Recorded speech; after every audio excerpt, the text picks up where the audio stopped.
Microsoft Excel is a spreadsheet application. It's all about analyzing data using formulas and functions to do so. When it comes to entering those formulas and functions in Excel 2003 versus Excel 2010, there are some differences, so we're going to talk about those now. Starting here in Excel 2003, we've got an expense report open, and we're going to go to the cell where we want a daily average. In this case, it's going to be a formula that calculates the average of the amount here in the totals column spent for each day.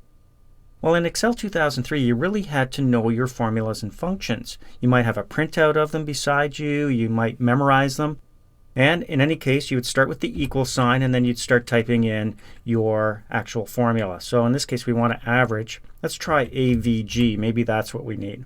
And then an open round bracket to get the range of cells we want to average. We could type in the range, which in this case would be M11 through M16, or we could click and drag across those cells.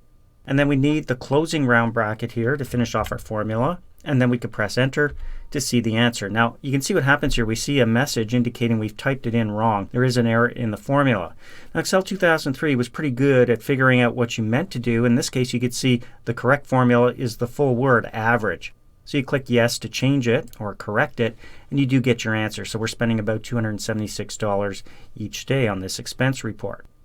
Let's flip over now to Excel 2010 and try the exact same thing. So here's our spreadsheet. We've got the same figures in there. We click in the cell where we want the daily average to appear. We start with the equal sign just like we did in Excel 2003.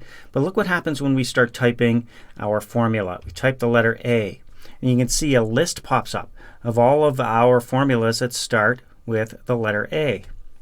We'll type in a V as an average, and you can see that list is narrowed down to all of the formulas and functions beginning with AV. And we can move across these by clicking them or using your cursor keys, and you'll see a brief description of what the formula does, just to give you a little more information. And once you've got the one that you need highlighted, like we do here, average, you just press the tab key, and it inserts it for you, plus the opening round bracket. And you get this hint down below indicating you need a range of cells.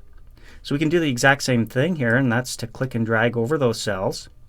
And we'll finish it off by closing it with that closing round bracket and press enter. So we get the same answer, but we didn't get the error because we're prompted along the way, given hints along the way of what we should be entering for our formulas.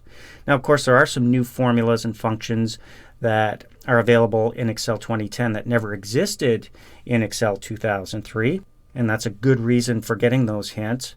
And if you try to use any of those formulas in Excel 2003 that don't exist, you just simply get a name error. Whereas here, you're prompted along the way to select from a list of formulas and functions. Now that's a feature that is turned on by default. So if you're not seeing those little hints or what we call autocomplete for you, you need to go to the Backstage view by clicking the File tab and then select Options. Now we're going to come over here into our navigation pane and click Formulas. And here under Working with Formulas, you'll see the second checkbox is checked off by default, Formula Autocomplete. If you don't have a check mark and you do like that feature, just click the checkbox to add it and then click OK. And going forward, you'll always be given those hints, and your formulas you'll find are a little bit easier to create, and you're going to come across less errors.